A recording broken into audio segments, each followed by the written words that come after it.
दरअसल तेजस्वी जी और आरजेडी के जो भी लीडरान हैं, सभी लोग झूठ बोलने में महारत हासिल किए हुए हैं। दरअसल लालू जी को विशेष राज्य का दर्जा देने की मांग का समर्थन करना चाहिए, पक्ष में खड़ा होना चाहिए। अगर वो दबाव बनाते तो निश्चित रूप से उस समय बिहार को विशेष राज्य का दर्जा मिल जाता, लेकिन लालू जी कभी इस पर न कोई चर्चा किए न समर्थन किए। तो लालू जी को अपना व्यक्तिगत हित की बात थी और व्यक्तिगत हितों को साधना था।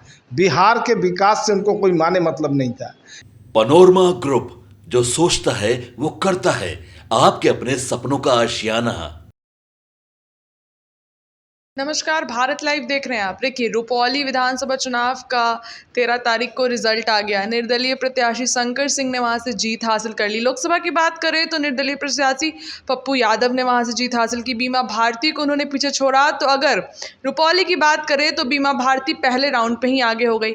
जदयू की बात करें तो जदयू से कलाधर मंडल जो है वो भी पीछे छूट गए, और तो जदयू की तरफ से दावा आ रहा था कि लगातार कला मंडल की जीत होगी। सर, कैसे देख रहे हैं इसी मुद्दे पे हमारे साथ मौजूद है जदयू के प्रवक्ता हिमराम राज। सर, कैसे देख रहे हैं?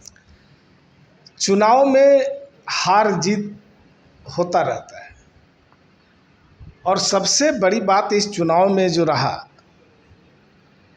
कि एक अति पिछड़ा की बेटी को आरजेडी के लोगों ने जो ठगने का काम किया, लोकसभा चुनाव से लेकर और विधानसभा के उपचुनाव तक, उसके साथ ठगी हुआ, धोखा हुआ। दरअसल तेजस्वी जी और आरजेडी के जो भी लीडरान हैं, सभी लोग झूठ बोलने में महारत हासिल किए हुए हैं, काम की बात नहीं करते। और दरअसल वो एक परिवारवादी पार्टी है, वंशवादी पार्टी है, जो पूरे परिवार के लोगों को ही आगे बढ़ाना चाहती है। और हमारे नेता नीतीश कुमार हैं, जो पूरे बिहार की जनता को, पूरे बिहार के लोगों को अपना परिवार समझते हैं। और हम अपना उम्मीदवार, एनडीए का उम्मीदवार कलाधर मंडल जी को हम लोग मैदान में उतारे थे, लेकिन हम लोग तो अपना जीते हैं, भले हारे हैं भले कम वोट से, लेकिन जो दावा ताल ठोक रहे थे पप्पू यादव जी और ये आरजेडी, तो उनका क्या हुआ? वो तो जनता उन्हें नकार दी। जनता के तराजू पर तो वो कहीं के नहीं रहे। अच्छा, अगर बात की जाए अभी विशेष राज्य का बिहार को दर्जा देने पे, इस पे जदयू पूरा दबाव बना रही है, कैसे देख रहे हैं? बिहार को विशेष राज्य का दर्जा देने की मांग हमारा नया नहीं है। जब कांग्रेस सत्ता में थी और लालू जी 24 सांसदों के साथ यूपीए की गवर्नमेंट में शामिल थे, उस समय नीतीश कुमार जी ने बिहार को विशेष राज्य का दर्जा देने की मांग उठाई थी। और लालू जी इतने मजबूत स्थिति में थे सरकार में, फिर भी इस मांग का उन्होंने कभी समर्थन नहीं किया। दरअसल लालू जी को विशेष राज्य का दर्जा देने की मांग का समर्थन करना चाहिए, पक्ष में खड़ा होना चाहिए। अगर वो दबाव बनाते तो निश्चित रूप से उस समय बिहार को विशेष राज्य का दर्जा मिल जाता, लेकिन लालू जी कभी इस पर न कोई चर्चा किए न समर्थन किए, बल्कि वो अपने को गृह मंत्रालय में शामिल करने के लिए, यानी वो गृह मंत्रालय की मांग कर रहे थे अपने लिए। तो लालू जी को अपना व्यक्तिगत हित की बात थी और व्यक्तिगत हितों को साधना था। बिहार के विकास से उनको कोई माने मतलब नहीं था, लेकिन हमारे नेता लगातार तब से अब तक इस मांग को लेकर के लड़ाई लड़ रहे हैं।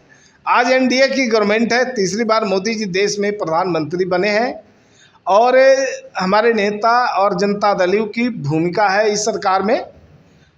और हम लोग भी आज भी इस मांग पर अड़े हुए हैं कि बिहार को विशेष राज्य का दर्जा या विशेष पैकेज जल्दी दिया जाए। अच्छा, अभी 4 सीटों पर और उपचुनाव होना है, जो रामगढ़, बेलागंज, इमामगंज और तरारी। इस पे जदयू की क्या स्ट्रैटेजी है? ये एनडीए का हमारा जो तय होगा दिशा, उस पर हम काम करेंगे। चूँकि ये हम लोग एनडीए के घटक दल हैं और एनडीए मिलकर चुनाव लड़ेगा। लालू पे क्या क्वेश्चन? अच्छा, कल रोहिणी आचार्य ट्वीट की है कि जो भी एनडीए के सभी लोग जो है वो वहाँ पे पहुँचे हैं, तो क्यों पहुँचे? लालू यादव का जूठा प्लेट साफ करने के लिए? देखिए, दरअसल जो लोग गैर राजनीतिक व्यक्ति हैं और उन लोगों को जबरदस्ती घसीट कर राजनीति में लाने का यही श्रेय होता है, रिजल्ट यही होता है कि उन लोगों को राजनीतिक अनुभव नहीं होने के कारण वो लोग कभी भी अनाप शनाप और इधर उधर की बातें लाते रहते हैं मीडिया में छाए रहने के लिए। अच्छा, एक आखिरी सवाल मैं पूछूंगी सर। लालू यादव ने दावा किया था अपने स्थापना दिवस के दिन कि अब जो है वो केंद्र की सरकार गिर जाएगी, एनडीए की सरकार, तो इस पे क्या बोलते? देखिए, ये लोग कयास लगाते रहेंगे। दरअसल नमो नीतीश की जोड़ी ने तो कांग्रेस को 99 के चक्कर में डाल दिया। अब तो 99 के चक्कर से उबर नहीं पा रहे हैं। और मोदी जी की जो सरकार है, तीसरी बार जो सरकार में आए हैं, बहुमत से ज़्यादा हमारे पास सीटें हैं एनडीए के पास। कहीं कोई दिक्कत नहीं है। मजबूती के साथ एकजुट होकर के हम लोग पूरे कार्यकाल तक सरकार चलाएंगे। तो खुद सुना आपने क्या कुछ कह रहे थे। हमारे साथ जदयू प्रवक्ता मौजूद थे। अब क्या कुछ होगा? अब 4 सीटों पर उपचुनाव होना है, विधानसभा भी नज़दीक है। क्या कुछ स्ट्रैटेजी होती है? तमाम खबरें लगातार हम आप तक पहुंचाएंगे। ऐसी खबरों के लिए बने रहिए भारत लाइव के साथ। बहुत बहुत धन्यवाद। पनोरमा ग्रुप, जो सोचता है वो करता है। अगर ये वीडियो पसंद आई और वह बिहार के राजनीति और बिहारियत से सरोकार रखेनी तो सब्सक्राइब बटन दबा के चैनल के सब्सक्राइब कर ली। ओजे एगो घंटी बा, ओकरा बटन दबा देला से कुल सटीक और मारक खबर रुआ मुफ्त में मिल जाई। अगर रुआ पत्रकारिता के हमनी के नया प्रयोग में सहयोग कर चाहतानी तो ज्वाइन बटन दबा दी। पेटीएम नंबर नोट कर ली 9386816700। धन्यवाद।